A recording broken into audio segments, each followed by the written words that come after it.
Hey there, Egwin here from Beyond Systems. Welcome back to 24 days of movement and consciousness snacks. Today, an update on the hips, our lumbar spine, and a little bit our whole leg mobility. So what we're going to do today is we're going to do hip circles, vertical hip circles. So basically it looks like this. We're going to start in a little bit of a lower position, so the inside edges of your feet are parallel to each other, once again, roughly hip-wide apart, and we're going to start a little lower, then try to round your lumbar spine, try to round your thoracic, roll up, and then roll it back down, hollow out your lumbar spine. Basically what we're looking for looks like this. See? It's really this wheel type, this round action that's going on. So basically the pelvis swings front and back, but at the same time it also goes up and down. So if we start down here in an anterior pelvic tilt, the first thing that's happened, anterior pelvic tilt means that the pelvis is turned to the front as if it was a bowl of water, and you try to actually pour the water out to the front. So that's an anterior pelvic tilt. Posterior pelvic tilt obviously would be to pour the water out of the bowl to the rear. So from this position we start with an anterior pelvic tilt. First thing is belly pulls in, and you're going to switch to a posterior pelvic tilt, so your sacrum drops down. Now we're going to round our backs and straighten the legs. Then we open the hips to the front. We shift the hips to the front, and now we release. Now we let go of the tension in the belly, and we again allow for an anterior pelvic tilt and drop back down. Posterior pelvic tilt, belly pulls in, spine arches, and to the front, and back down. So this is the movement.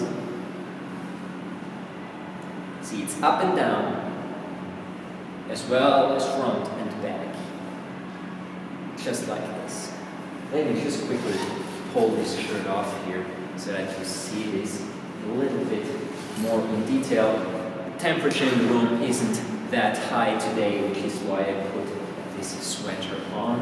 Anyway, let me quickly show you. So we are talking about this movement.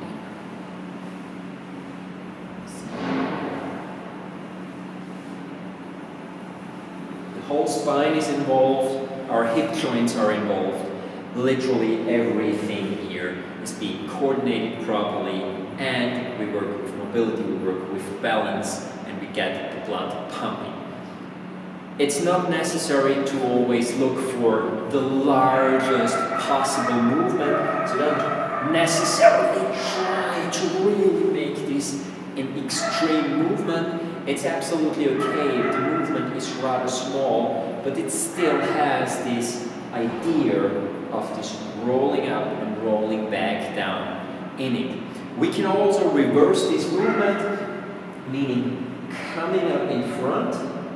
So the main thing that changes is what your legs are doing. Before, we just started in a low position and we had this pulling the belly in, posterior pelvic tilt, and pushing ourselves up. Now what we can do is we can do the exact opposite. We can say, okay, anterior pelvic tilt and open up to the front, still rising, and then coming back down with a posterior pelvic tilt.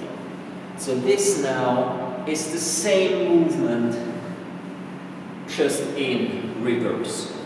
One circle goes like this, the other circle goes like this, and what we are doing with our legs at the phase of the movement, we're actually straightening our legs. That is the difference. Alright, have fun trying this out. Don't overdo it, as I mentioned. Just a tiny little bit of really working those abdominals to massage your intestines. It also engages your diaphragm, it engages your spine. It's really an absolutely wonderful exercise to get this whole midsection of the body engaged and still connected to the legs. Have a wonderful time, see you tomorrow, and if you liked it, click like, share, subscribe, and also hit that notification button to stay up to date for the rest of the 24-day movement and consciousness snacks. Thanks for watching. Bye guys.